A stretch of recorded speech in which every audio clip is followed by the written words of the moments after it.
South Africa belongs to all who live in it. But why wouldn't you arrest that man? That man said, kill the white farmers, kill the white farmers. And then he danced, and he's dancing, and it's kill the white farmers. I'm not sure, but I think if somebody got up in Parliament and started saying, kill a certain group of people, he would be arrested very quickly.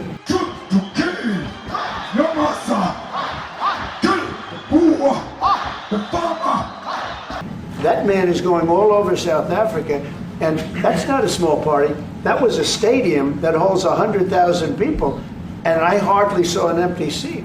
That's a lot of people. That's a lot of representation.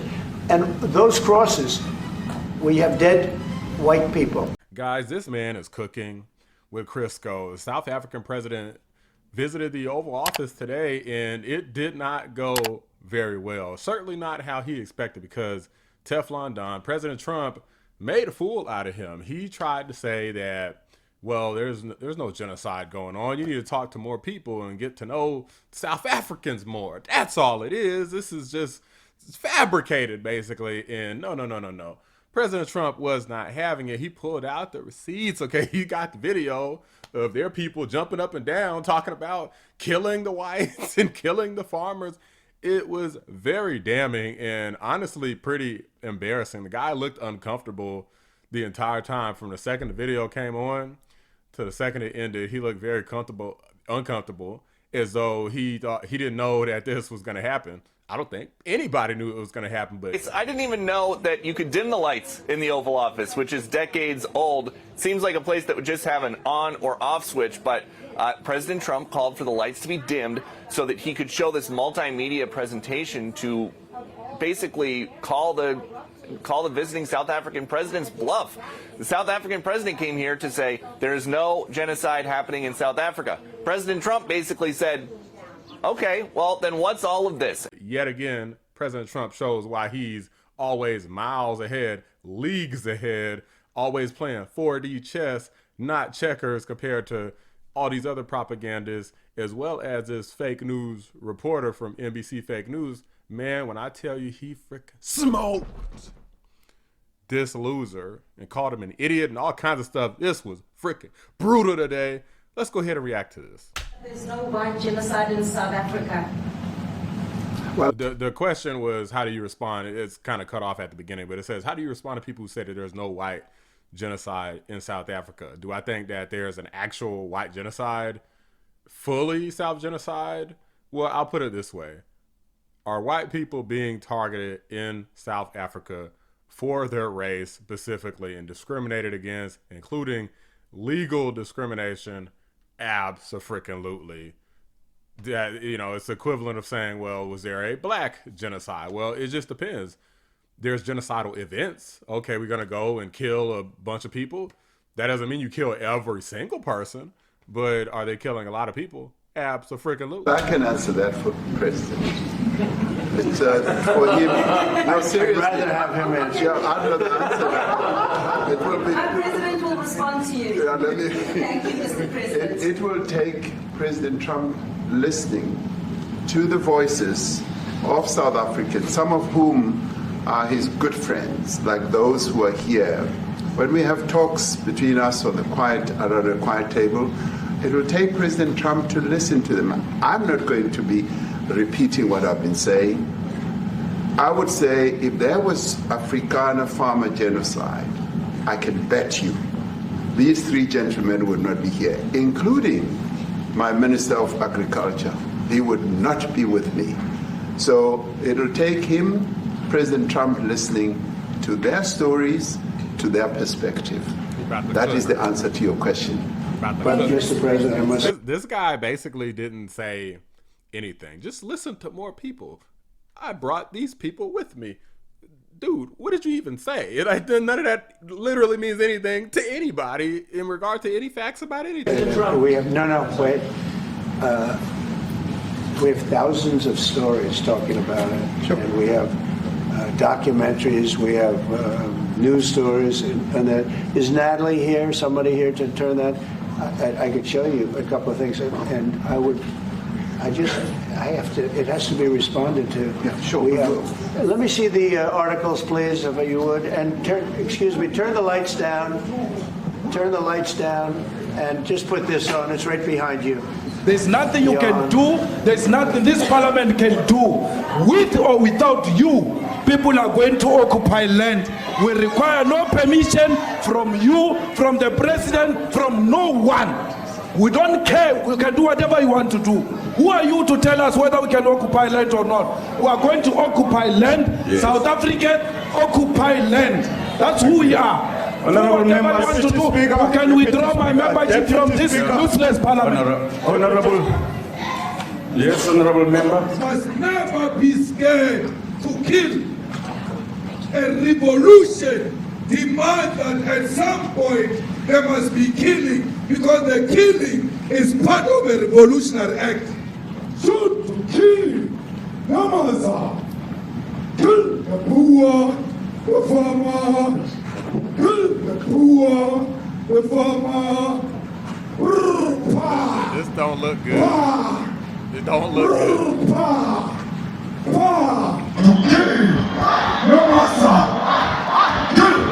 Look how many people that is. You know, I have up on the screen so you guys could see a better image, but this is a lot of freaking people that are jumping up and down and chanting to kill the Boer and the farmer. It's effectively a Boer is like a South African, definitely like from certain places that are white places, and that's what these people are cheering. That's what the Boer means, and they're specifically calling out the farmers, so they're not making that up. This is very targeted.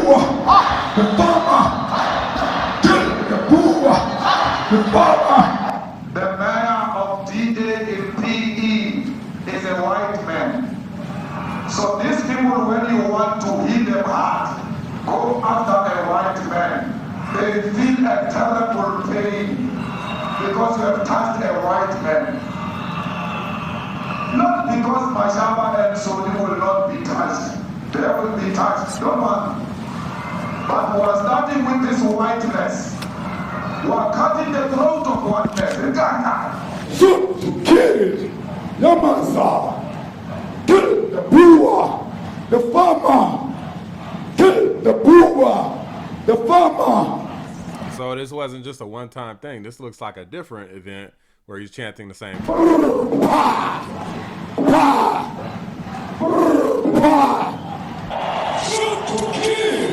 Another event.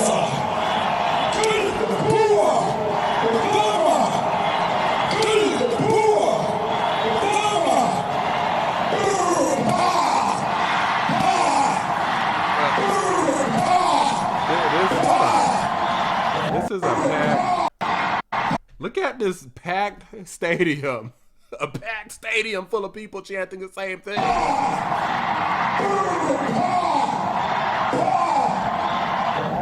don't know what's going to happen in the future. I'm saying to you, what's not called for the killing of white people, at least for now. Wow. Let me repeat this for you guys. He's saying we're not calling for the killing of white people, at least for now. I mean, you understand somebody watching that, especially as it gets shared on Twitter, they freak out. It sounds like a genocidal.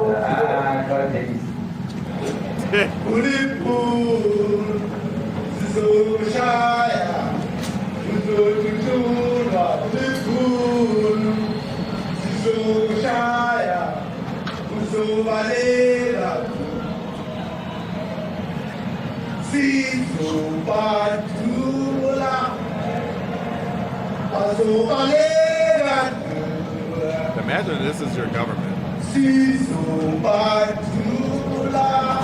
You gotta be careful, guys, because if it's up to the liberals, this will be how they do conservatives, especially people. They'd probably go back to freaking lynching. Oh, you some sort of race traitor.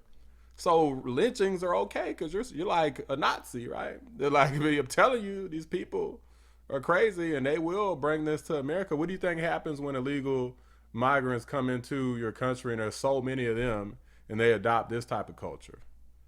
Doubt me if you want to.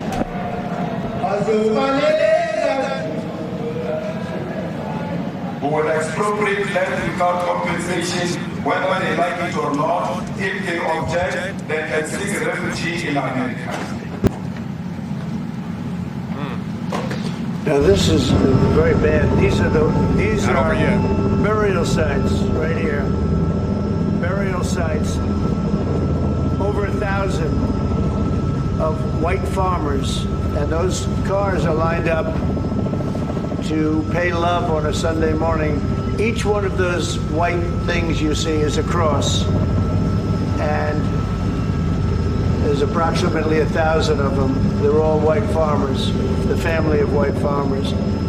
And those cars aren't driving, they're stopped there to pay respects to their family member who's killed. And it's terrible. I know it's hard to see, but it's on the sides of the roads. That's where, I mean, these are effectively what their equivalent of graves for these farmers. I've never seen anything like it. Both sides of the road you have crosses. Yeah, there you go. He explained.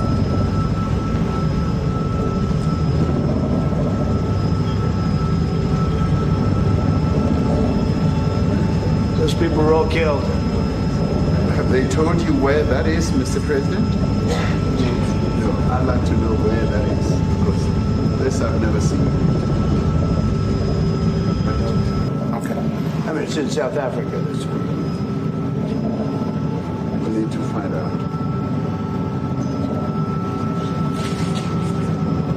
Look how off guard this dude is. Like, he seems so oblivious. Like, what is this, another Biden cognitive decline? Oh, I didn't know. I didn't see anything. That's basically what this guy is like. He's just, I mean, friendly guy, cool, but we don't need friendship. We need leadership. Okay.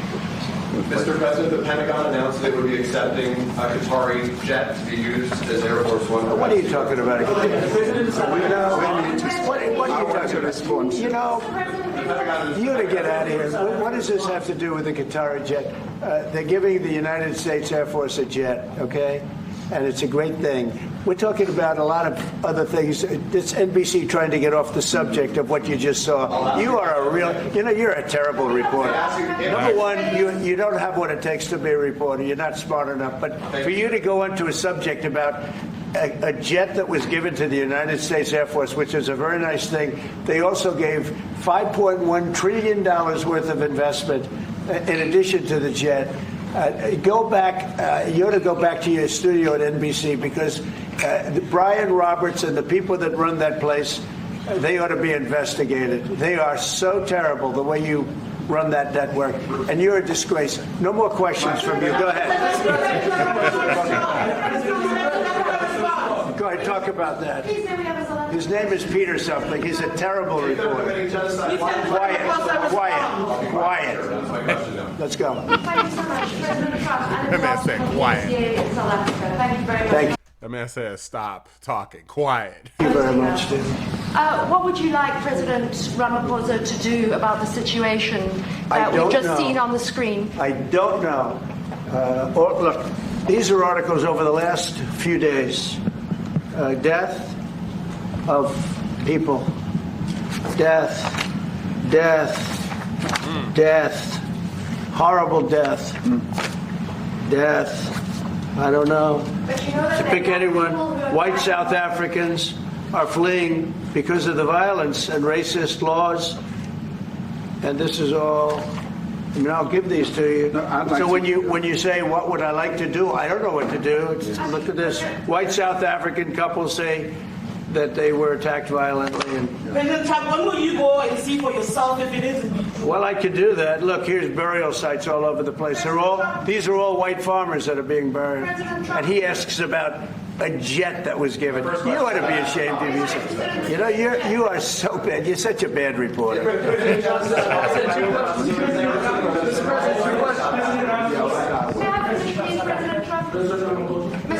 This is one after another. This family was wiped out. I'm just looking. Can we get a report from President Ramaphosa? Your reaction to those videos, Mr. President Trump, Well, I think the videos are so. No. When you look at the videos, I mean, how does it get worse? And these are people that are officials, and they're saying that kill the white farmer and take their land. That's what it is. And I have other friends in South Africa. I have people that left. One in particular that says you can't go there. Man, President Trump does not hold back. This is the type of leadership that we need. Somebody who's really going to hold these people to task. Now, obviously, America first is the agenda. I don't care that much what happens in South Africa, but is this wrong? And do I mind a few people? I don't think anybody realistically minds a few people. What we do mind is a bunch of criminals coming in. What we do mind is millions of people coming in where it takes millions or billions of dollars to take care of them. That's what we mind. This little sprinkle of money, the government wastes so much money on so much stuff. I don't want them to just say, well, since we do that, let's just waste more money. But no, I don't consider this a waste of money. There's actual proof and evidence is here. Majority of those people, and I posted videos about it, who came into the country just said they were coming in because they wanted some sort of better life. They just wanted opportunity. And you can do that, but you got to come into the country legally. It's okay to come to America for opportunity legally. It's not okay to come to America illegally in search of opportunity and then feign asylum. The majority of asylum claims are denied anyway, but just hope that, well, the politicians are going to be so woke that it's not going to matter that you came to the country illegally. And to have these politicians kind of like play in Trump's face, the South African president, like, gonna try to say, yeah, you know, there's no genocide, just talk to more people. Like, even if you disagree with the characterization of the word genocide, there's definitely racial targeting, including a hostile government.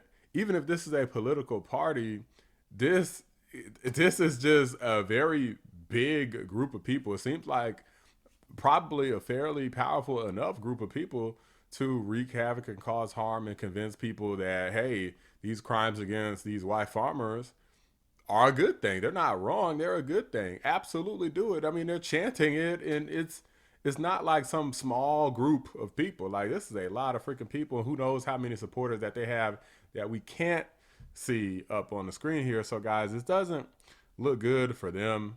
I'm glad Trump did this. Humiliating if you're the South African president, in my opinion. I feel like you're low-key kind of emasculated. I mean, Trump obviously dominated the conversation like he does most, but to show this video to his face and just press him and have him looking over like, I didn't expect that type of look, it just really made him look like a clown and like he doesn't know what the hell he's doing. I mean, just a few moments, so I haven't seen everything that the person's working with, but the fact that, in my opinion, he doesn't seem to be taking this seriously at all, or even saying, is there a problem? Yes, and we're trying to address it. He didn't really say that, so it doesn't really leave me feeling confident that he really cares. It just kind of seems like he's trying to kind of sweep it under the rug because it just makes their country look bad, which I feel like in modern times, you can't sweep stuff under the rug. So I don't know what the hell people are doing. It just makes me feel like if you're trying to sweep something under the rug like this in modern times, when everybody and their mom has cameras and everybody's sharing everything all the time, it just makes you look like you're incompetent. And shout out to Trump for absolutely annihilating this fake news journal. That was originally what the whole video was going to be about, because that, to me, was the most funny and interesting part of this video. But, you know, I felt like I could walk and chew gum at the same time. But let me know what you guys think. Drop a like on the video. Subscribe to the channel if you're new. I appreciate y'all watching the Black Anomaly Rising channel. I'm out. If the news wasn't fake like NBC, which is fake news, totally one of the worst, ABC, NBC, CBS, horrible. But if they weren't fake news like this jerk that we have here, if we had real reporters, they'd be covering it. But the fake news in this country doesn't talk about that. So why did they give us a plane to the United States Air Force? That's what that idiot talks about after viewing a thing where thousands of people are dead.